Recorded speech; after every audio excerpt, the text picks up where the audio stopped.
My girlfriend filmed a TikTok mocking my budget board, not knowing I'd been secretly paying all her bills for almost 2 years. The betrayal hit me like ice water when I realized she'd turned my financial discipline into entertainment for strangers. What started as casual mockery became a viral sensation that completely misrepresented who I was and what our relationship really looked like behind closed doors. I'm Jordan, 29 years old, working as a software engineer in Portland, making about $78,000 annually. I've always been methodical about money, not because I'm cheap or controlling, but because I grew up watching my parents struggle with debt and learned early that financial stability requires intentional planning. My monthly budget whiteboard in the kitchen breaks down every expense category with precision that some might call excessive, but it's actually the foundation that allowed me to build real wealth while helping someone I thought I loved. The whiteboard itself is nothing fancy, just a standard 4 by 3 foot board mounted next to my refrigerator with neat columns showing income, fixed expenses, variable costs, and savings goals written in blue dry erase marker. Each category gets updated on the first of every month after I review my bank statements and adjust for any changes in my financial situation. It's become such a routine that I actually look forward to that monthly reset, seeing my emergency fund grow and my investment contributions increase steadily over time. Cassie had been my girlfriend for 8 months, and I genuinely believed we were building something meaningful together despite some early warning signs I chose to ignore. She was vibrant and social with an infectious laugh that could fill any room, always talking enthusiastically about her dreams of becoming a content creator while working part-time shifts at an upscale boutique downtown. Her energy drew me in completely, making me feel like the responsible, stable guy could actually be exciting to someone who lived life with such apparent spontaneity and joy. What I didn't anticipate was coming home last Tuesday around 6:30 after a particularly long day debugging code to find her giggling hysterically in my kitchen, phone held vertically as she recorded herself zooming in on my carefully planned monthly allocations. The sound of her laughter echoed off the walls as she practically cackled at my $65 dining out budget, $45 entertainment allowance, and $35 clothing category, her voice dripping with condescension as she added a caption that would later read, POV, your boyfriend thinks he's Dave Ramsey but makes it weird and controlling. I stood frozen in my doorway watching her performance, feeling this cold realization wash over me as she tagged the video with hashtags about cheap boyfriends, financial red flags, and toxic masculinity before hitting the post button without even acknowledging my presence. The casual cruelty of it stunned me more than the betrayal itself, the way she transformed something personal and practical into content designed to humiliate me in front of strangers who would never understand the context. The video exploded overnight in ways I never could have imagined, racking up 450,000 views within 18 hours along with 15,000 comments that made my stomach churn every time I refreshed the page. People were calling me controlling, stingy, probably financially abusive, with countless suggestions that she should dump me immediately and find someone who knows how to treat a woman properly. Strangers began analyzing my financial planning like amateur psychologists, making detailed observations about how I probably counted every penny she spent and demanded receipts for her coffee purchases.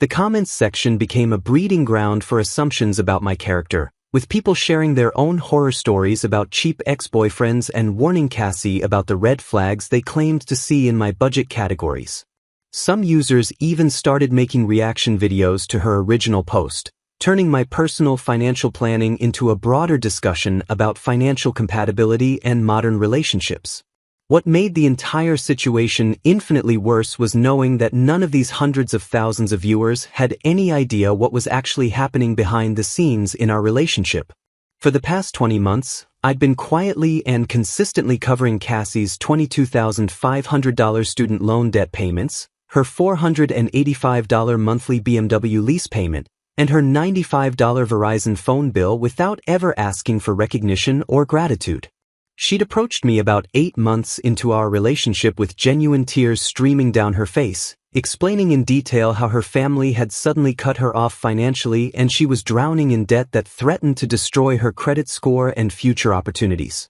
I'd stepped up immediately because I genuinely cared about her well-being and believed we were true partners working together to build a stable, loving future that would benefit both of us long-term. The budget she was now mocking to hundreds of thousands of strangers was actually the careful financial framework that allowed me to maintain my $21,000 emergency fund while supporting both of our lifestyles without compromising my own financial security or going into debt. Every single month, like clockwork, I transferred exactly $860 directly into her various accounts, money that came from the precise planning and disciplined spending she was now ridiculing as entertainment for social media followers. Those modest allocations she found so hilarious were actually what enabled me to keep both of us financially stable and secure without destroying my own carefully built wealth foundation. I'd been consistently eating packed lunches instead of buying food at work, skipping expensive weekend activities, and avoiding unnecessary purchases so she could continue driving her luxury vehicle and maintaining her lifestyle without the stress of financial uncertainty.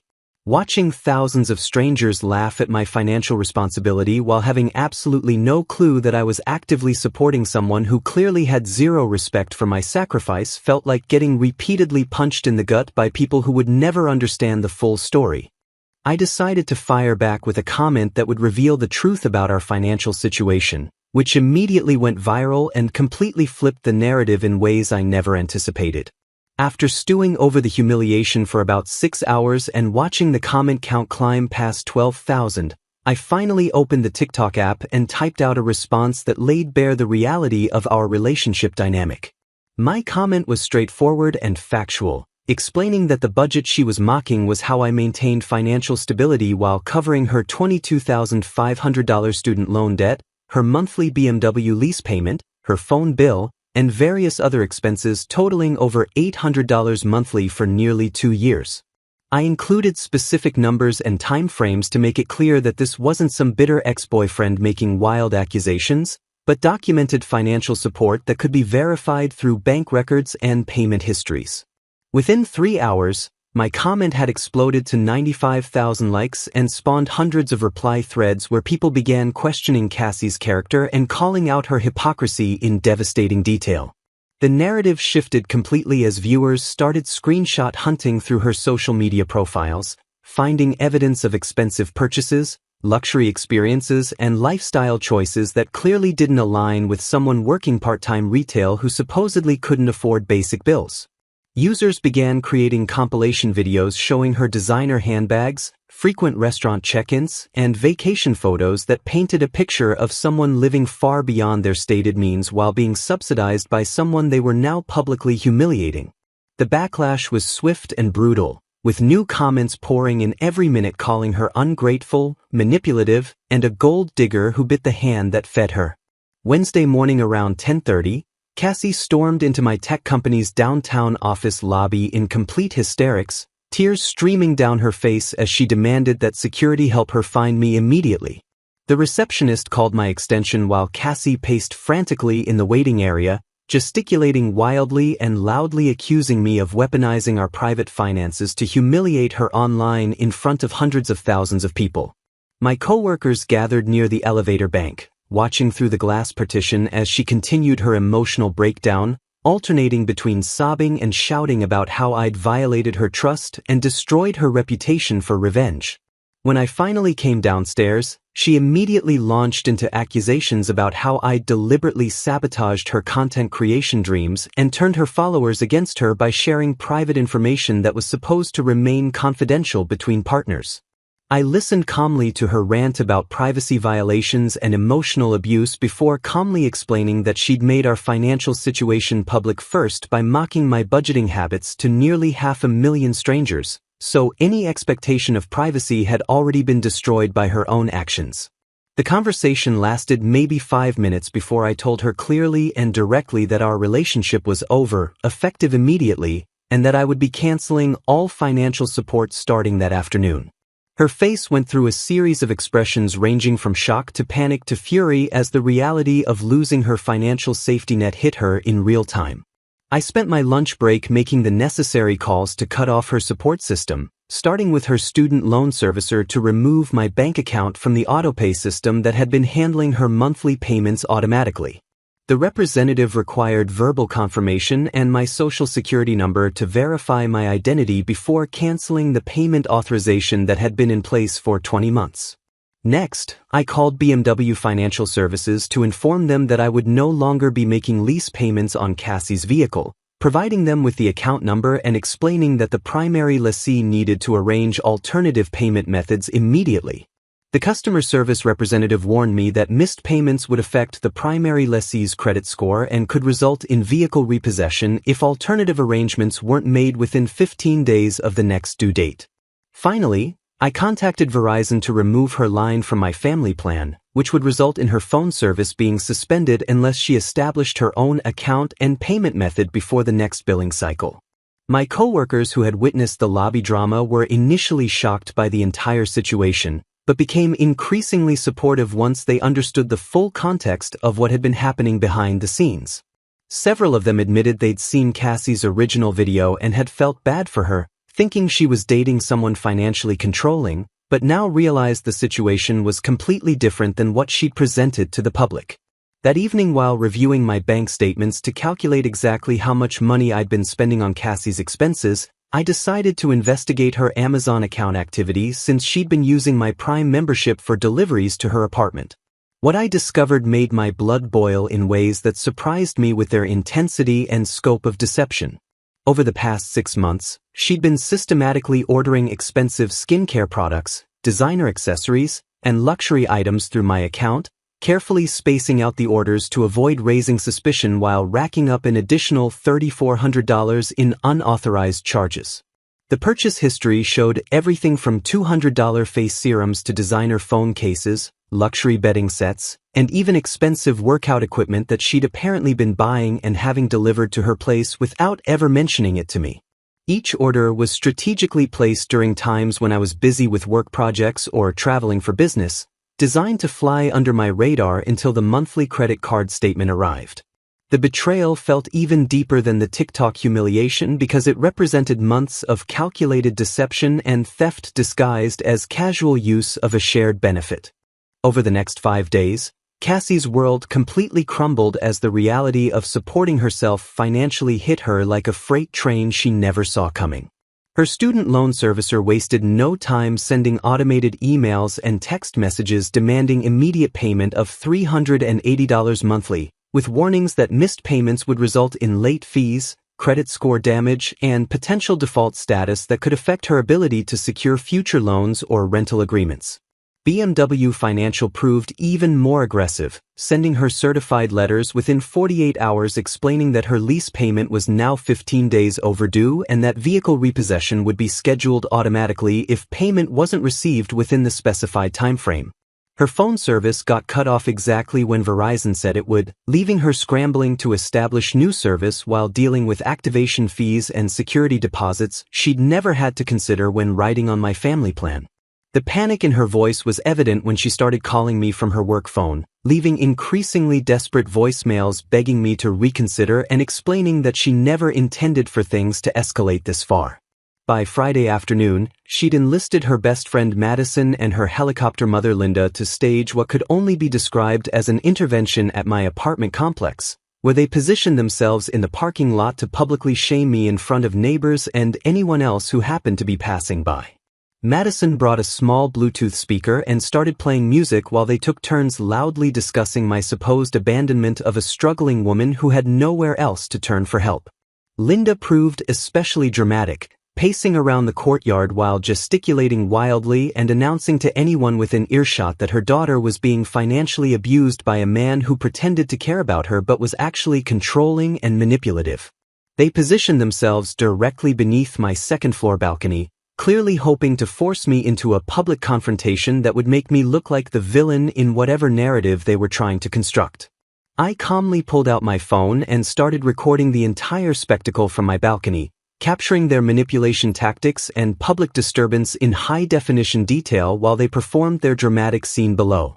The footage showed Madison coaching Cassie on what to say while Linda provided color commentary about my character defects and financial abuse patterns, creating a perfect documentary of their coordinated attempt at emotional manipulation. Later that evening, I posted the entire 15-minute video on my own TikTok account with a simple caption explaining that this was how some people respond when their free ride ends, letting the footage speak for itself about who was actually being manipulative in this situation. The video gained traction quickly as viewers appreciated seeing the other side of the story, with many commenting on how the three women's behavior actually validated my original decision to cut off financial support. What made the situation even more surreal was discovering that Cassie had been secretly planning to propose a joint YouTube channel focused on our couple's financial journey, complete with promotional content she'd already filmed featuring my apartment, my possessions, and even my budget whiteboard without my knowledge or consent.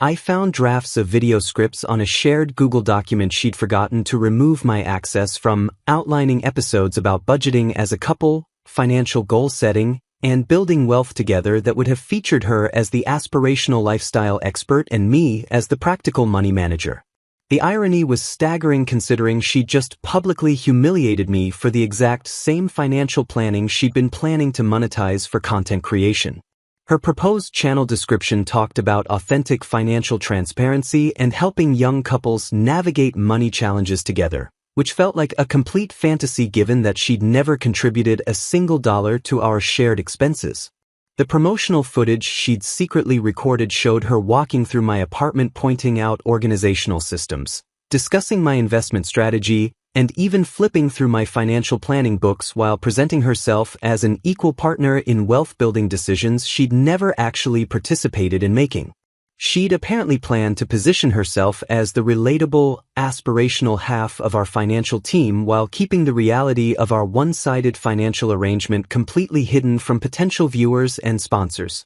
The business plan she'd outlined included projected ad revenue, affiliate marketing opportunities with financial apps and services, and even merchandise sales featuring couples' budgeting tools and planners that would have generated income based entirely on my financial expertise and planning systems. Her credit score took a devastating hit when she missed her first student loan payment, dropping from 595 to 515 within a single billing cycle, which effectively eliminated her ability to qualify for alternative financing or credit products that might have helped her manage the transition to financial independence. The credit monitoring app on her phone sent notifications about the score drop, late payment reporting, and warnings about how continued missed payments would compound the damage to her financial standing for years to come. Within 2 weeks of our breakup, she was forced to pack up her downtown apartment and move back in with her parents in suburban Sacramento, a humiliating retreat that required her to explain to her family exactly how she'd gotten into such dire financial straits. The move itself became another source of drama when she realized she couldn't afford professional movers and had to rely on family members and friends to transport her belongings, including the expensive furniture and decorative items she'd accumulated during our relationship. Her parents' house represented everything she'd been trying to escape through her content creator dreams, a modest middle-class home in a quiet neighborhood where her lifestyle aspirations would be constantly reminded of their disconnect from reality. Cassie's situation spiraled into complete legal and social warfare when BMW scheduled her vehicle for repossession after she ignored multiple payment deferment offers, apparently believing that public pressure would eventually force me to cave and resume financial support. The luxury car she'd been so proud to drive around Portland became a liability she couldn't afford, with monthly payments that exceeded her entire part-time income from the boutique where she'd been working inconsistent shifts. Her strategy seemed to involve creating enough drama and public sympathy that I would eventually capitulate to avoid further embarrassment, but she fundamentally misunderstood my personality and resolve when it came to financial boundaries I'd already decided to enforce. BMW's repossession department proved remarkably efficient, sending her detailed timelines and legal notifications while she continued posting on social media about being victimized by financial abuse instead of addressing the practical reality of her situation. Her best friend Madison decided to escalate the conflict by creating an entire TikTok series called Jordan Exposed that was designed to paint me as a financially abusive manipulator who had deliberately trapped Cassie in a dependent relationship before cruelly abandoning her. Each video in Madison's series attempted to frame my financial support as a calculated control mechanism rather than genuine generosity, suggesting that I had deliberately created Cassie's dependency to maintain power over her decisions and lifestyle choices. Madison interviewed other women about their experiences with financially controlling partners, drawing parallels between their situations and what she claimed had happened between Cassie and me, despite having no actual knowledge of our relationship dynamics or financial arrangements. The series backfired spectacularly as viewers began screenshot hunting through both Cassie's and Madison's social media histories, finding abundant evidence of expensive purchases, luxury experiences, and lifestyle choices that completely contradicted their narrative about financial abuse and victimization. Users created detailed timeline compilations showing Cassie's designer handbag collection, frequent high-end restaurant visits, vacation photos from expensive destinations,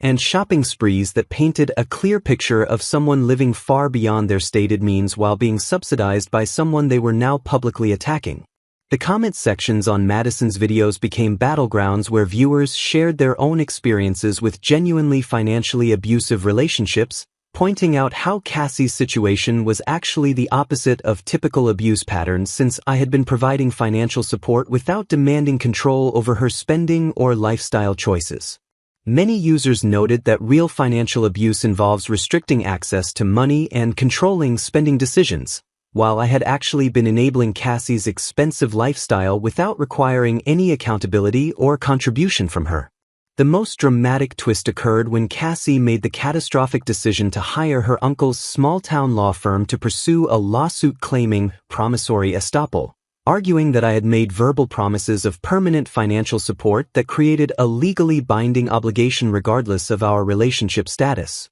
Her legal strategy centered around the claim that I had verbally committed to supporting her indefinitely and that she had relied on these promises to make major life decisions, including maintaining her expensive lifestyle and avoiding alternative employment opportunities that might have provided better financial stability. The lawsuit alleged that my sudden withdrawal of support constituted a breach of implied contract and sought damages for the financial hardship she was experiencing as a result of losing what she characterized as promised ongoing assistance. Her uncle's law firm filed preliminary paperwork demanding documentation of my income, assets, and financial capacity to continue providing the support level she had become accustomed to receiving throughout our relationship. My lawyer's initial investigation into the case revealed something absolutely devastating to Cassie's legal position that she apparently had no idea we would discover through the normal process of legal discovery and evidence gathering. It turned out that Cassie had been secretly recording our conversations for months using voice memo apps on her phone, initially planning to create content about our relationship dynamics and financial discussions for her proposed YouTube channel about couples and money management. The recordings she had made to support her content creation dreams actually provided ironclad evidence that completely destroyed her legal case and revealed the true manipulative nature of our relationship dynamic. Her own recordings captured her explicitly acknowledging that my financial support was voluntary and temporary, thanking me for helping her through a difficult period, and even discussing strategies for eventually becoming financially independent once her content creation career gained traction. Most damaging of all, the recordings included conversations where she specifically discussed how to maintain my financial support while secretly building her social media following and brand partnerships that would eventually allow her to leave me once she achieved financial success through her own efforts. Her mother Linda decided to take what she apparently considered the nuclear option by calling my employer and several of my professional clients, attempting to damage my career reputation through claims about my character and treatment of women in personal relationships. Linda's campaign included detailed emails to my company's human resources department alleging that I was emotionally abusive and financially manipulative, suggesting that these character flaws might affect my professional performance and reliability as an employee. She also contacted 2 of my freelance clients with similar claims, apparently hoping to damage my professional relationships and income potential as revenge for my refusal to continue supporting her daughter financially. This strategy backfired more spectacularly than anything else in the entire saga when my company's legal department became involved and issued a formal cease and desist order demanding that Linda stop contacting my workplace with unsubstantiated personal allegations. The HR department conducted a brief investigation that included reviewing my professional performance records and speaking with colleagues who had witnessed Cassie's lobby breakdown, ultimately concluding that Linda's allegations were harassment rather than legitimate concerns about workplace conduct or professional competence. My freelance clients actually increased their trust in my professional judgment after I explained the situation transparently, with both of them expressing appreciation for my honesty and commenting that my handling of a difficult personal situation demonstrated exactly the kind of practical thinking and boundary setting they valued in professional relationships. The legal case collapsed completely when Cassie's own secret recordings provided irrefutable evidence that she had manipulated me into financial support by lying about temporary hardship while actually planning to use my assistance as a stepping stone to content creation success that would allow her to eventually abandon our relationship once she achieved financial independence through her own efforts. The BMW repossession became a masterclass in public humiliation when it happened to occur during one of Cassie's live streams about surviving financial abuse, creating viral content for all the wrong reasons as thousands of viewers watched the tow truck arrive in real time. She had been broadcasting from her parents' driveway, tearfully explaining to her audience how she was rebuilding her life after escaping a financially controlling relationship, when the distinctive sound of a diesel engine and hydraulic equipment interrupted her performance. The chat exploded with comments as viewers realized what was happening, with many asking if that was a repo truck while others started screen recording the moment for their own social media posts. Cassie tried to continue her emotional monologue about healing and independence while the BMW she could no longer afford was being loaded onto the flatbed truck behind her, creating an almost surreal contrast between her words about moving forward and the visual reality of her situation collapsing in real time. The tow truck operator required her signature on paperwork acknowledging the repossession, forcing her to end the live stream abruptly while hundreds of viewers were still watching and commenting on the developing situation. Within hours, clips of the repossession livestream were circulating across multiple social media platforms, with users creating reaction videos and commentary about the cosmic justice of someone losing their luxury car while simultaneously claiming to be a victim of financial abuse. The incident became a cautionary tale about living beyond your means and burning bridges with people who had genuinely tried to help, with many viewers noting the irony of her losing the very symbol of the lifestyle I had been funding while she painted me as the villain in her story. My investigation into Cassie's spending patterns revealed an even more shocking layer of deception when I discovered she had been running a sophisticated side business reselling gifts I had given her on platforms like Poshmark and Mercury, generating thousands of dollars in profit while simultaneously claiming poverty and financial desperation. The evidence was overwhelming once I started looking for it, with detailed sales histories showing jewelry, electronics, clothing, and accessories I had purchased for her being listed and sold within weeks or sometimes days of receiving them. She had developed an entire system for photographing items professionally, writing compelling descriptions, and pricing them competitively to maximize profits from what she was essentially treating as free inventory provided by my generosity. The sales records showed she had made over $4,700 over 8 months by flipping my gifts, money she had never mentioned or disclosed while asking for additional financial support for her supposed emergencies and basic living expenses. Some of the items I had specifically chosen for sentimental reasons, including a vintage watch I had found for her birthday and a piece of artwork from a gallery we had visited together, had been sold within days for nearly full retail value while she continued asking me for money to cover essential expenses. The betrayal felt even deeper than the TikTok humiliation because it represented a systematic monetization of my affection and thoughtfulness, transforming every gift into a transaction rather than a gesture of love or appreciation. Her Poshmark profile featured professional quality photos and detailed descriptions that clearly showed she had put significant time and effort into this resale operation, treating it like a legitimate business while hiding it completely from our relationship discussions about money and financial challenges. She was forced to take a retail position at Target while living with her parents, a dramatic fall from the lifestyle she had maintained through my financial support and her secret resale business activities. The Target job paid $12 per hour for part-time shifts that rarely exceeded 25 hours weekly, providing her with barely enough income to cover basic personal expenses, let alone the student loan payments and other obligations she had accumulated during our relationship. Her new reality included wearing a red polo shirt and name tag while helping customers find household items and groceries, a stark contrast to the influencer lifestyle she had been building through my financial backing and her undisclosed side business ventures. The work schedule was unpredictable and often included evening and weekend shifts that made it difficult to maintain the content creation activities she had been pursuing, effectively ending her aspirations to build a social media career while she focused on basic financial survival.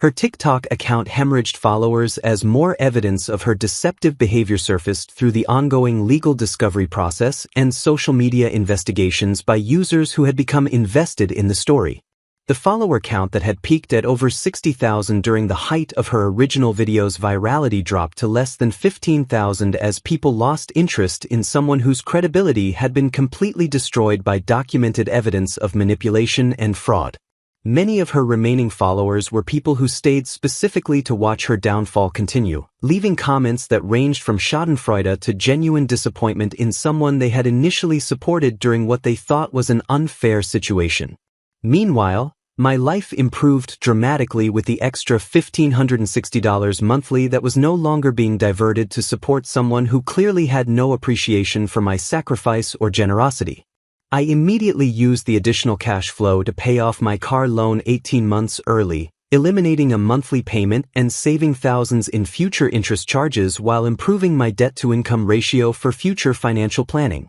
The psychological relief of not having to budget around someone else's unlimited expectations was almost as valuable as the actual money, allowing me to make financial decisions based solely on my own goals and priorities for the first time in nearly 2 years. I booked a solo trip to Japan that had been on my wishlist for years but had seemed financially irresponsible while I was supporting Cassie's lifestyle and dealing with her constant requests for additional money. The 3-week itinerary included cities I had researched extensively, cultural experiences I was genuinely excited about, and the kind of meaningful travel that becomes possible when you're not constantly worried about someone else's financial emergencies draining your savings account. I also increased my investment contributions by 40%, directing the money that had been going to Cassie's expenses into index funds and retirement accounts that would actually benefit my long-term financial security rather than enabling someone else's unsustainable lifestyle choices. The shocking revelation that emerged during the final stages of the legal proceedings was that Cassie had been planning to break up with me immediately after securing a significant brand partnership deal, using our relationship drama as content for a revenge glow-up series she had already pitched to potential sponsors and collaborators. Her private communications with brands and talent management companies, discovered through social media account access during the legal investigation, revealed detailed plans for monetizing our breakup through a multi-part content series about leaving a financially controlling relationship and rebuilding her life as an independent woman. The proposed series included everything from apartment hunting vlogs to financial independence tutorials, all designed to generate sympathy engagement and brand partnership opportunities while painting me as the obstacle she had heroically overcome to achieve success and happiness. She had already received preliminary interest from several companies that specialized in women's empowerment and financial independence products, with potential sponsorship deals worth thousands of dollars that would have been funded by the very narrative of financial abuse she was fabricating about our relationship. 6 weeks after the legal case collapsed and her BMW disappeared, Cassie attempted what could only be described as a desperate redemption arc by pivoting to authentic financial recovery content that documented her daily life working retail and paying down debt, but viewers remained deeply skeptical due to her documented history of deception and manipulation. Her new content strategy focused on showing the reality of minimum wage work, living with parents, and slowly rebuilding credit after making terrible financial decisions, which represented a complete departure from the luxury lifestyle content she had been posting during our relationship.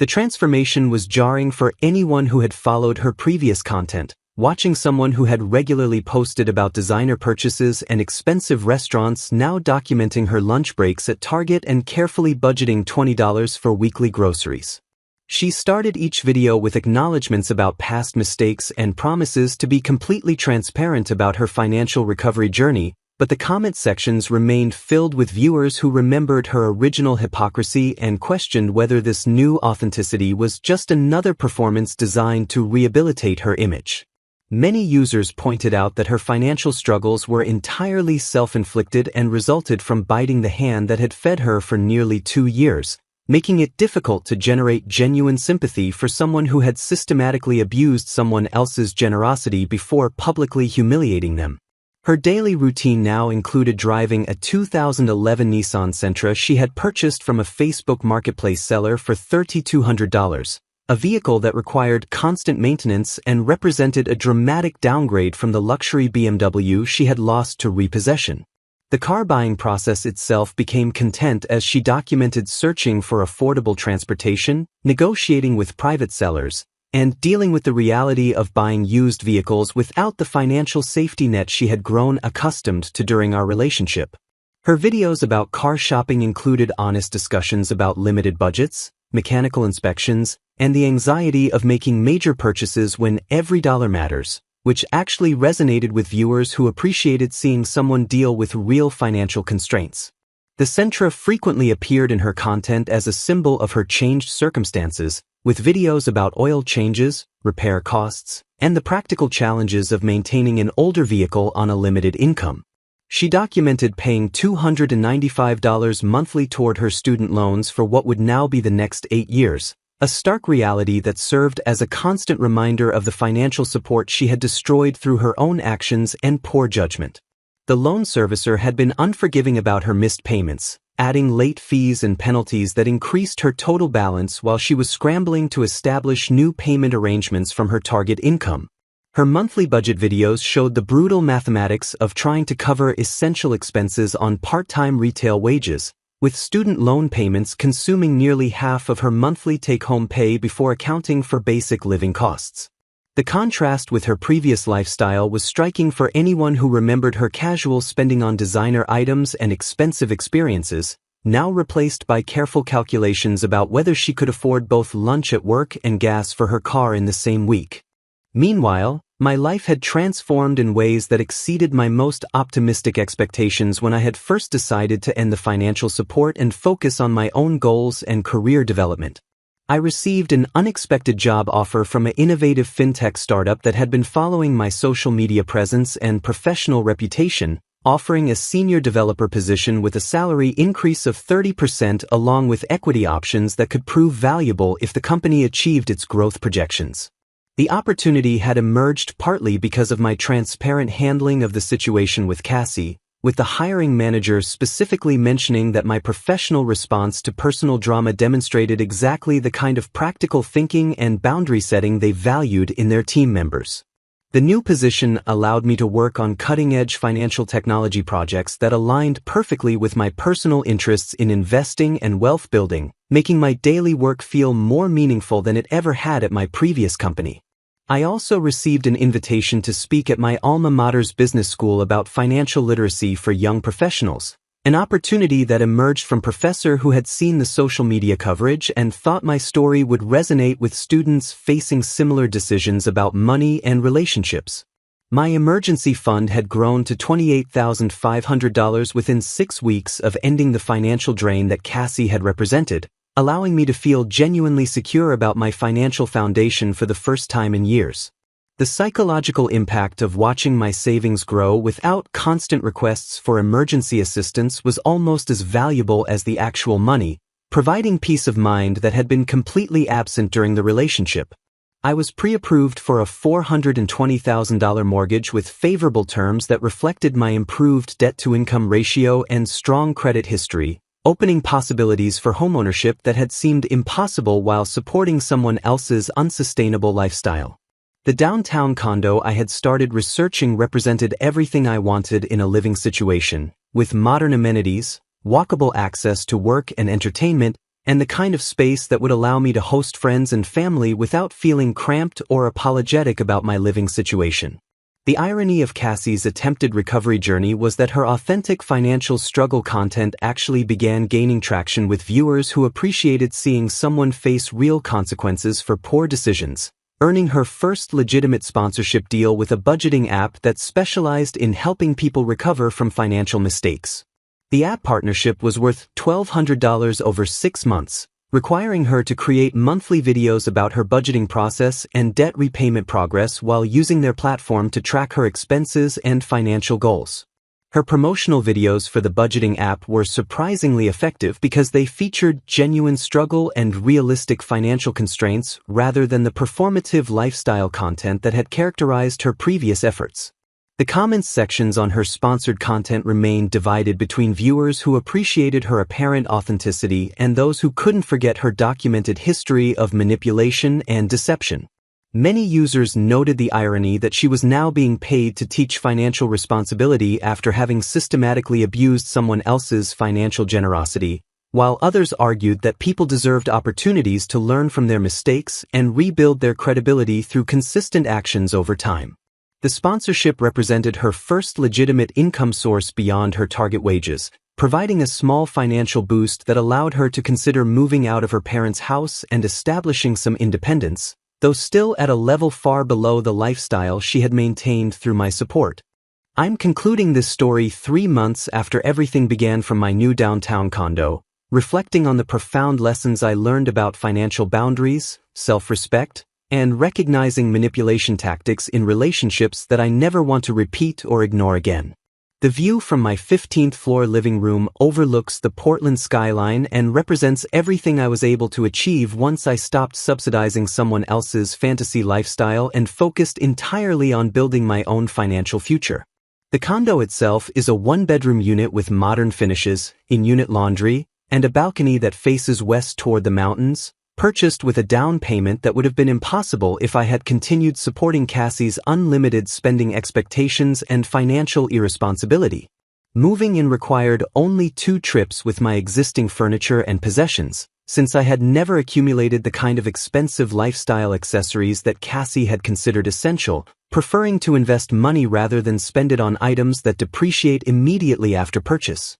The monthly mortgage payment is actually lower than what I had been paying in rent plus Cassie's various expenses, creating a situation where homeownership provides both financial benefits and the psychological satisfaction of building equity rather than funding someone else's unsustainable lifestyle choices. An unexpected development came when Cassie's younger brother Tyler reached out to me privately through LinkedIn to apologize for his sister's behavior and express genuine gratitude for the financial generosity I had shown during our relationship, revealing that their family had been trying unsuccessfully to intervene in her spending habits and manipulation tactics for years. Tyler's message was thoughtful and detailed, explaining that he had witnessed Cassie's patterns of financial manipulation with previous boyfriends and family members, but had felt powerless to warn me without creating family drama or betraying his sister's confidence. He shared stories about how Cassie had borrowed money from their parents, grandparents, and other relatives using similar tactics of manufactured emergencies and temporary hardship claims,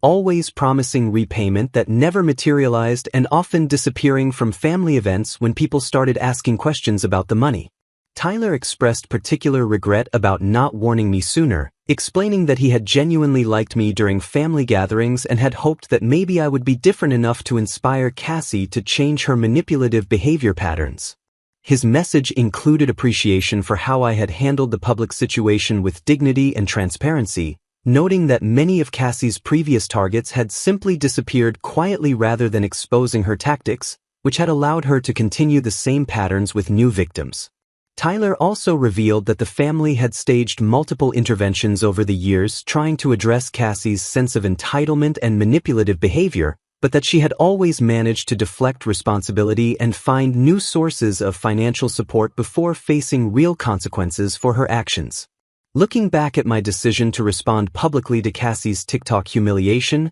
I have absolutely no regrets about choosing transparency over private suffering, especially since her actions had already made our financial arrangement a public spectacle designed purely for her entertainment and social media engagement. The principle that guided my response was simple but important. If someone makes your private life public for their benefit, you have every right to provide the complete context that they deliberately omitted from their narrative. My public response wasn't about revenge or humiliation, but about ensuring that people who were judging my character based on incomplete information had access to the facts necessary to understand the real dynamics of our relationship.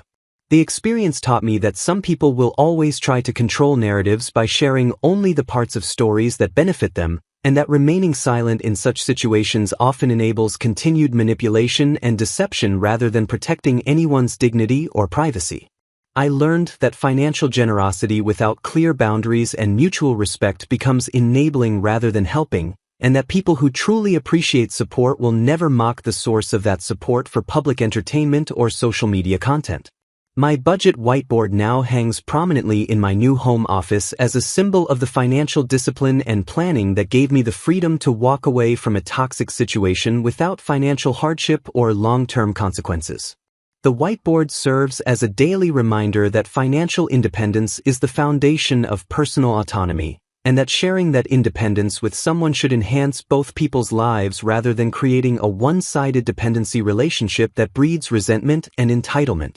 Each month when I update the categories and numbers, I'm reminded of how much my financial life has improved since eliminating the constant drain of supporting someone who viewed my generosity as an entitlement rather than a gift that required appreciation and reciprocal respect. The emergency fund section of the whiteboard now shows over $32,000, a number that would have been impossible to achieve while covering Cassie's expenses and dealing with her unlimited financial expectations and manufactured emergencies. The final and most shocking revelation came through mutual friends who remained in contact with both of us, informing me that Cassie had been simultaneously dating and financially manipulating 2 other men during our entire relationship, using identical tactics of fake vulnerability and manufactured financial crises to extract money and support from multiple sources. The discovery explained several inconsistencies in her stories and schedule that I had noticed but dismissed as minor relationship hiccups,